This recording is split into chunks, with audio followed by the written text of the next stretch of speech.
যেতে হবে সেই অজয় রাজার রাজ্যে। কেননা আমরা হইলাম যে যাতে গোসাই, আমাদের এই পেটটাই মাত্র সার। খোদার চোটে খোদার জায়গায় আমি আর চলতে পারছি না। এই পত্র পাওয়ার সঙ্গে সঙ্গে ওখানে গিয়ে আমি রাজার দরবারে পৌঁছে গেলেই রাজা আমাকে কিছু খেতে দেবে। আর যে চলতে পারছি না, বড্ড খোদা লেগে গেছে। হাঁটতে হাঁটতে পা খানো একটু ধরে গেছে। ঠিক আছে, এখানে একটু বিশ্রাম করে যাই আমি। কেননা পা তো খারাপ আর ধরে গেছে, একটু বিশ্রাম করে যায় এখানে।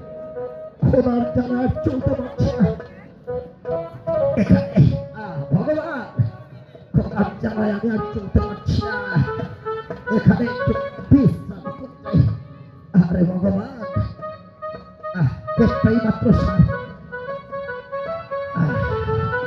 আমরা আবার যাতে গোসাই কিনা, আমাদের পেটটাই মাত্র সার। আচ্ছা, একটু বিশ্রাম, একটু বিশ্রাম করতে বসেছি।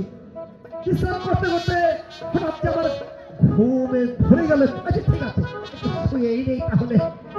ভগবান, ভগবান,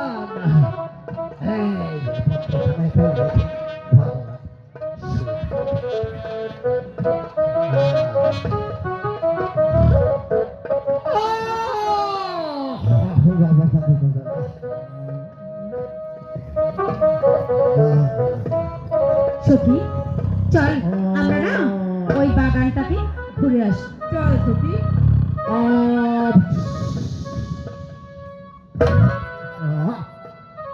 সখী রে, যে দেখ সখী, ওই বাগানে না কে শুয়ে আছে। ওই বুকের পরে না একটা পত্র দেখা যায়। ঠিক বলেছিস, ওই পত্রটা আন দেখি। সখী, দেখ না এই পত্রতে কি লেখা আছে। সখী, এই পত্রখানা লেখা আছে এই বিষটা খালে সাগর ভায়া মারা যাবে। কে বলছিস সখী? তাহলে এখন কি উপায় হবে? এখন কি উপায় হবে একটিবার বল না সখী, আমি এখন কি করব? সখী, তোর নামের কাজল দিয়ে লিখে বিষয় করে দে। ঠিক বলেছিস সখী, আমার নামের কাজল দিয়ে আমি বিষয় করে দেব।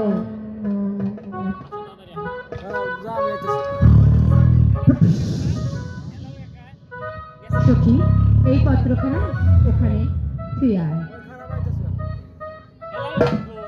সখী, এবার চল আমরা চলে যাই।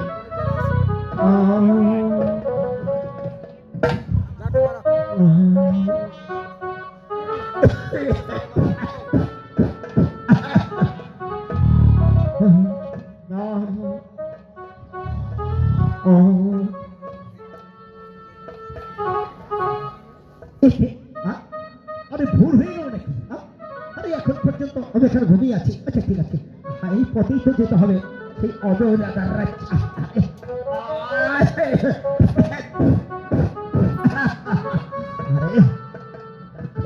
চলতে পারছি না, এই রাস্তায় যাবো নাকি? এই রাস্তায় যেতে হবে সেই অজয় রাজার রাজ্যে। দেখি